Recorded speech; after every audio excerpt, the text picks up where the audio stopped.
Have you ever felt so happy you didn't know what to do? Like there was so much joy and you just wanted to scream because, well, what else was there to do? I was having the best Friday ever. I couldn't believe she smiled at me and gave me her number. I've never been bold enough to go after what I want, if you know what I mean.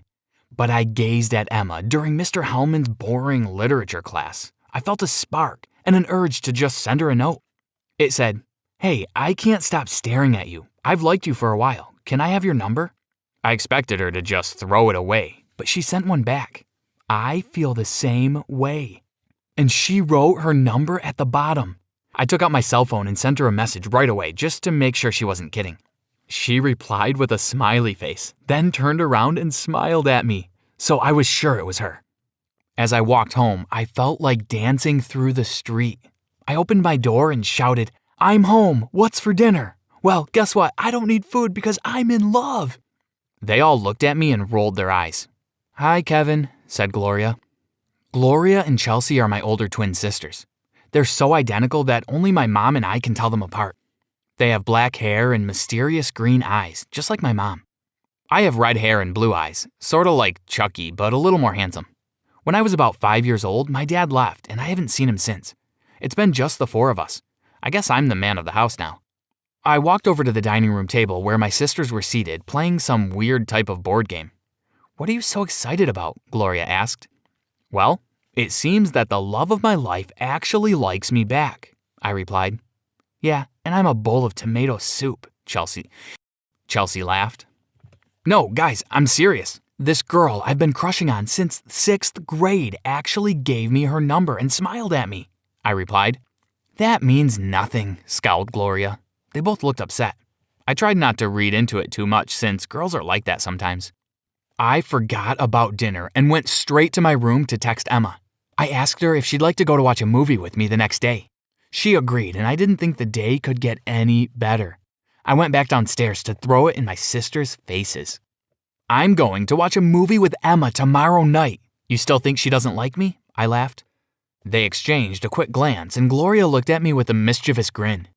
"We have a big enough TV here. Why don't you just invite her over so we can all meet her?" At the time, I didn't think that was a bad idea. I didn't have money to take her out anyway. I quickly texted her to see if she would agree to the change in plans. Surprisingly, she didn't seem nervous at all. She didn't hesitate to say yes. Did she really like me that much? Flash forward to Saturday morning. I woke up to Gloria's gentle tugging at my shoulders. "Hey, bro, wake up. We've decided that it's Little Brother Appreciation Day," she said. "What?" I replied, rubbing my eyes. "Here, we brought you breakfast in bed. It's your favorite, pancakes, bacon, and many other things," said Chelsea. "Is it my birthday? Did I forget?" I said. I thought that I was still dreaming. They placed a platter of all my favorite foods on my bed. I picked up a glass of orange juice and spilled a little on my pillow. "Don't worry, I'll get that for you." Gloria jumped up right away and wiped it with a napkin. After I enjoyed my breakfast, they wiped my mouth and took the empty tray away. "We'll be back in a while. We're just going to finish all your laundry and do your chores. Then we'll clean your room and maybe give you a pedicure." Chelsea grinned as they walked away. I was very confused, but happy. I mean, who wouldn't be? My whole life, I've referred to them as the evil twin sisters because they always leave everything for me to do. I got out of bed, showered, and got ready for the exciting day ahead. It was only 10 o'clock, but I couldn't wait for 6 o'clock when Emma would finally be here. I sat down and got started on my math homework. After a few excruciating minutes of math problems, Chelsea and Gloria walked in with some scented candles and massage oils. "Ladies, have you lost your minds?" I asked. "No, we're bringing the spa to your room. We told you that today is all about you. You've done enough homework. We'd like you to relax for the rest of the day," Gloria replied. They led me to my bed and asked me to lie down. After a while, my room smelled like apple cinnamon cookies, and I felt so relaxed that I almost forgot all about Emma. After about half an hour of the best massage I have ever experienced in my life, my sisters left the room and I fell asleep, but only for a few minutes. No, I forgot to ask Emma if we're still on tonight. I looked around my room. It was the cleanest it had ever been. What had gotten into my sisters? I quickly called Emma, and she said she'd be a little late because she had to pick her little brother up from karate class. I went to the living room and sat on the couch between my sisters. They quickly handed me the remote and told me I could choose whatever I wanted. This was weird too because they never let me watch what I want. Gee guys, I'm having such a great day. This date with Emma is going to make things even more perfect, I said. The twins looked annoyed. Do you really need her to come over though? It's going to ruin everything we've planned for you, Chelsea answered harshly. Again, I didn't read into this too much because, like I said, girls are strange sometimes. At 6 o'clock, my heart began racing. I knew Emma said she'd be late, but at least she'd be here soon. Finally, the doorbell rang. I jumped up and ran to the door. My sister stood behind me even though I motioned for them to leave the room. Hi, Emma. Thanks for coming, I said nervously. Thanks for having me over, she smiled. Hi, Emma, my sisters said together. They all went to the living room together. The snacks were already prepared, so we just had to choose a movie. Hey, Kevin, why don't you choose the movie? Chelsea and I want to talk to Emma about something, said Gloria. Okay, I replied. They were gone for at least 10 minutes, but when they came back, Emma looked a bit startled. Are you okay? I said to Emma. Yes, I'm fine, she replied. She looked scared, but I tried not to overthink. Luckily, my sisters left us alone for a while. We held hands, and when it was time for her to leave, I tried to kiss her goodbye, but she wouldn't let me. I guessed it was too early. The next week at school was even more confusing. On Monday morning, as I was opening my locker, Emma walked up to me and quietly said, Hey, Kevin, I'm sorry I didn't let you kiss me. I was trying to process everything, and I wasn't sure whether we should be together. But I've thought about it, and I'm willing to be with you even though you have a serious disease. I really like you, and it doesn't matter to me, she said. A serious what? I replied. A disease. I can't remember the name, but your sisters told me when I came over on Saturday night. They said you were too afraid to tell me, and you asked them to instead, she said. What? I began speaking, but before I could finish, she interrupted me. What I'm trying to say, Kevin, is that it doesn't matter to me. I care about you, and I won't let this disease get in the way, she finished. I was unable to say anything, so I just nodded. I grabbed my books, went to class, and pretended that everything was fine. When I got home that afternoon, I went straight to my sister's bedroom to find out what was going on. I didn't even bother to knock. I just barged right in. You told Emma that I have an incurable disease? I bellowed. They looked at me with puzzled eyes, and then Chelsea calmly said, Kevin, come closer. Sit down. We have something very serious to talk to you about. I did as she asked, but really, I just wanted to stifle them with their pillows. We know a lot about Emma. A lot that you don't know, and this is why we were a bit upset when we found out you'd be seeing each other. I don't really know how to break this to you, Kevin, but Emma is crazy. She's been to many psychologists for her issue, but nobody really knows what to do or how to help her. I overheard her mother speaking with our principal about it. We think you should stay away from her, said Gloria. When she came over, you took her away for 10 minutes. What were you talking about? I asked angrily. We just told her to take good care of you and not to hurt your feelings. That we will defend you if she does anything wrong to you. We were just looking out for you. We were doing what good sisters should. I mean, you'd do it for us, wouldn't you? Gloria replied. None of this makes sense to me, I said as I walked away. After I had calmed down a bit, I sent a message to Emma. It read, Why did you make up that story about my sisters? Of all the stupid things you could have done to me, this is the worst. I care about my family, and you're trying to ruin us. I'm not making up anything. Did you talk to your sisters? She replied instantly. Yes, I did. And all I found out is that you're nothing but a liar. And to think, I actually liked you, I replied and slammed my phone on my desk. I was so angry. I thought I had met the girl of my dreams, but she turned out to be a dishonest psycho. I stayed alone in my room for the rest of the night while drowning in my depressing thoughts. The next day, school went by in a blur, until the few minutes before my last class. Emma approached me, and I had to admit that she looked really sad. Her hair was in a mess, and she looked like she hadn't slept. Kevin, I know you don't want to talk to me, but just listen to this. She pulled out her phone and put it next to my ear. It was a recording of her speaking to the twins. It went like this. Emma, why did you lie and tell Kevin I was crazy?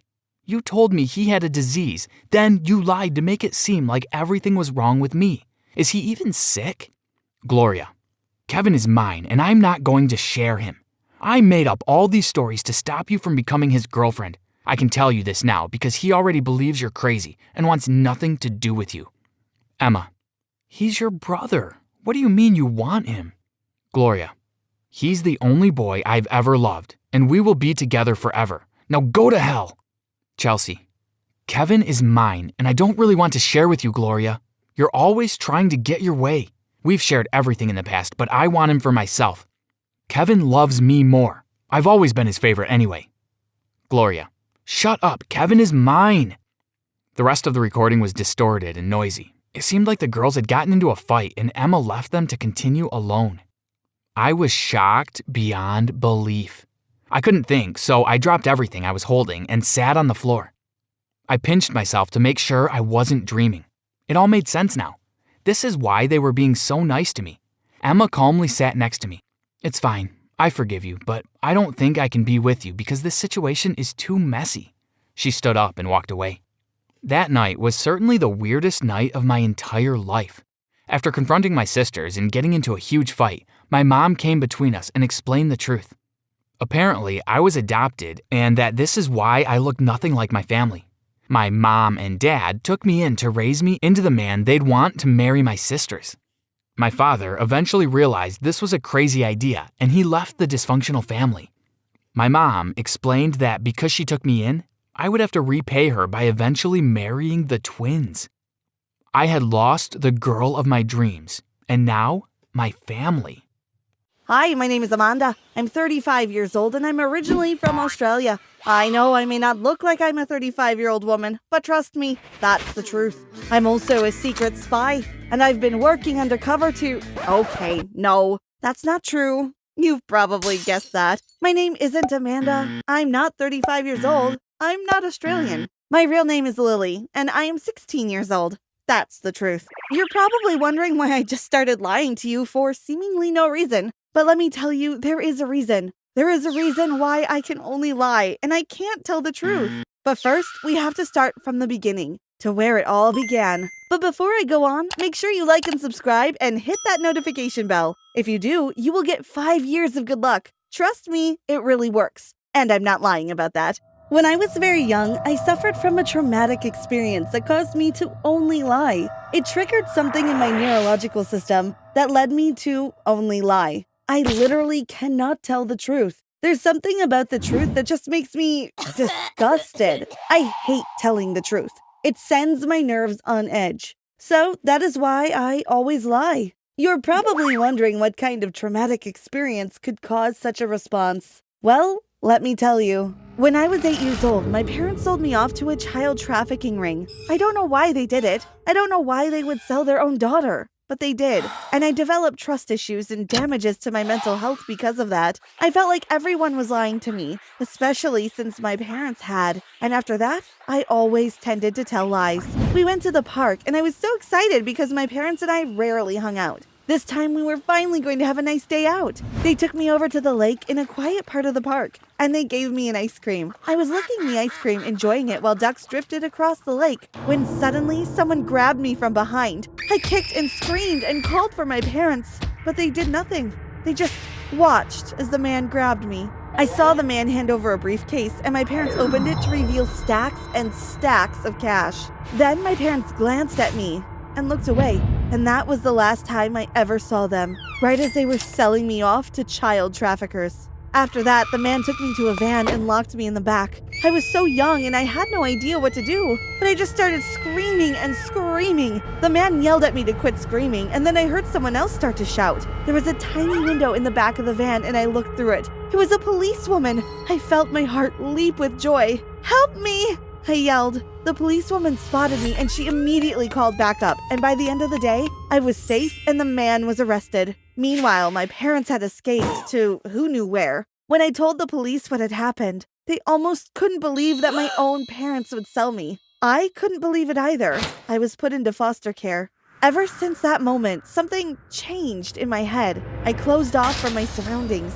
I went back into my shell. I trusted no one. I was never adopted by a family because I just wasn't a friendly girl, and I told lies. all the time. About little things, too. Sometimes I would tell my foster family that I had seen a squirrel in the tree when I hadn't seen anything. Other times I would lie about bigger things, like saying that I was lactose intolerant when I wasn't at all. No one could understand why I kept lying. I lied and lied and lied, and there was no reason for it. But then one of my foster parents called a therapist to take a look at me, and eventually they figured out why I kept lying all the time. It was because of my parents. As I've already explained it to you, it was because of the selling incident. The therapist tried to treat me to help me overcome my mental illness, but it didn't work. I just kept lying. I thought I would never be adopted by a family. I believed that I would have to drift from foster home to foster home for the rest of my life. But then, one day, a couple came to my home. I remember spotting them through the window, and I thought they looked really nice. When they entered the house and waved hi to me, I smiled and waved back. I really liked the look of them. The woman walked up to me and spoke. "Hi there, what's your name?" "Caroline." I lied. My foster dad suddenly appeared. "Lily, what did I tell you about telling lies?" he said. Then he looked apologetically to the couple. "Sorry about that. Her real name is Lily." "Hi, Lily," said the woman. After that, we got chatting, and I immediately liked them. They were so funny, and they didn't seem to mind my habit of lying. They visited for about 2 hours, and then by the end of it, they asked me a question that would change my life forever. "Lily, do you want to live with us as a family?" they asked. My heart welled with excitement. "Yes," I thought. But then, before I could stop myself, a lie came out of my mouth. "No," I said. I started to shake my head in embarrassment and tried to tell them that I actually wanted to live with them, but the couple seemed to understand. We hugged and I started crying because finally I was going to have a family again. Fast forward 7 years later, and I was living happily with my adoptive parents. I didn't really remember my biological parents since it was so long ago, and I didn't want to remember them. They had abandoned me, and they're the reason why I can only lie and can't tell the truth.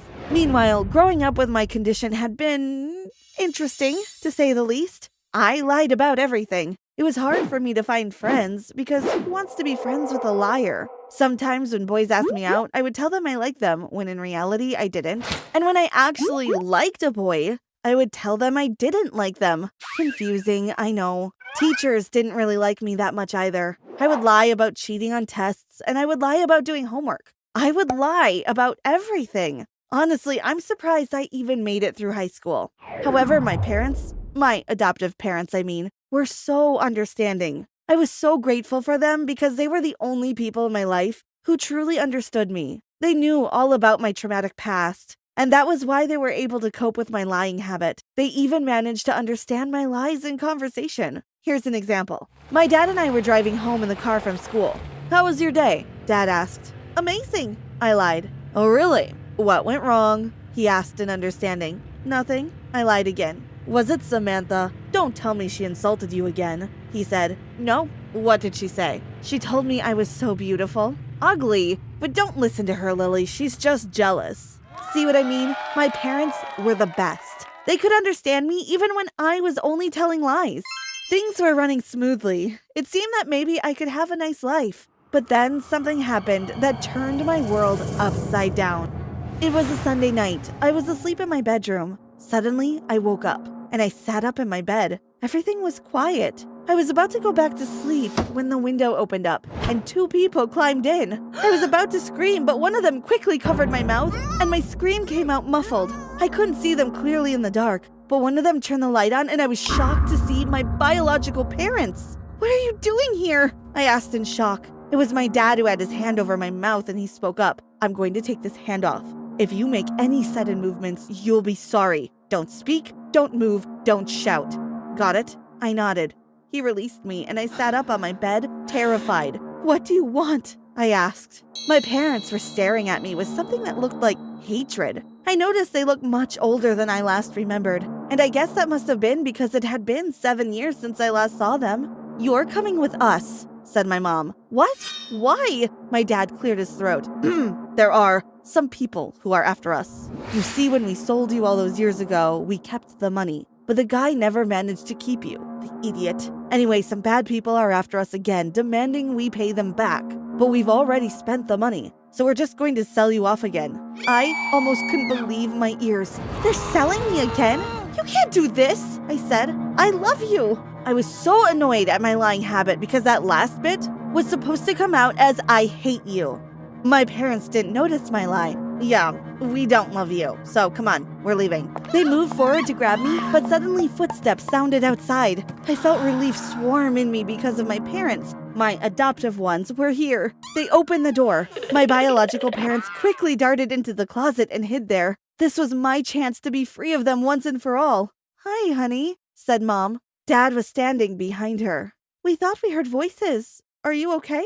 Yes, I'm okay, I lied. I wanted to hit myself. Why did I have to lie in that moment of all moments? All right, good night, they said. Good night, I replied. When they left, my biological parents came out from the closet. Good job. It was smart not to tell them, said my mom. Then they grabbed me and tied me up. I never hated myself more than that moment. I could have been freed, but I just had to lie, didn't I? That night, they carried me out of the window and into a van. I had flashbacks to when I was 8 years old, when the same thing had happened to me. Eventually, the van pulled to a stop, and my parents grabbed me and took me into a house. They carried me down to a basement, and then they tied me to a chair. Stay here, they said roughly. They left, and I was all alone. Days passed, and nothing happened for a while. My biological parents, or should I say my kidnappers, would come down every now and then to feed me, but that was it. I was so scared. What was going to happen to me? I didn't want to be sold off. I missed and loved my adoptive parents. I never wanted to see them more in my life. Then the day came when my buyers arrived. It was just one man, and he came down in the basement to find me. I suddenly recognized him as the one who had taken me all those years ago. He must have already served his time in jail. Well, well, well, he said as he inspected me. You should sell for a lot. My adoptive parents were upstairs. The man knelt beside me. Listen, girl, I need you to tell me. Does anyone else know about this? He asked. I sensed an opportunity and I grabbed hold. Yes, I lied. The police know. My biological parents are double-crossing you. They faked this transaction so that the police can catch you again. I had lied for most of my life, and I had gotten very good at it. Naturally, the man believed me. What? He cried out in surprise. Then he looked upstairs. That's it. I'm getting them back. Thanks for telling me, little girl. He disappeared upstairs, and I heard shouting. Suddenly, a fight seemed to break out because things were being smashed and voices were yelling. They were so loud. And then I heard a knock on the door. I realized that must be the neighbors. They must have heard their loud voices. I screamed and screamed, and suddenly the voices started shouting again. What I didn't realize, but later found out, was that the neighbors were actually fighting my biological parents, and the man too. The police were called, and I was miraculously freed. I am now back with my adoptive parents. My lie somehow managed to get me both kidnapped and freed. I am working hard with my therapist to control my lying habit. I think I'm getting better, and the fact that I can tell this story proves it. Oh, and by the way, if you think this story was fake since I can only tell lies, know this. This story is 100% true.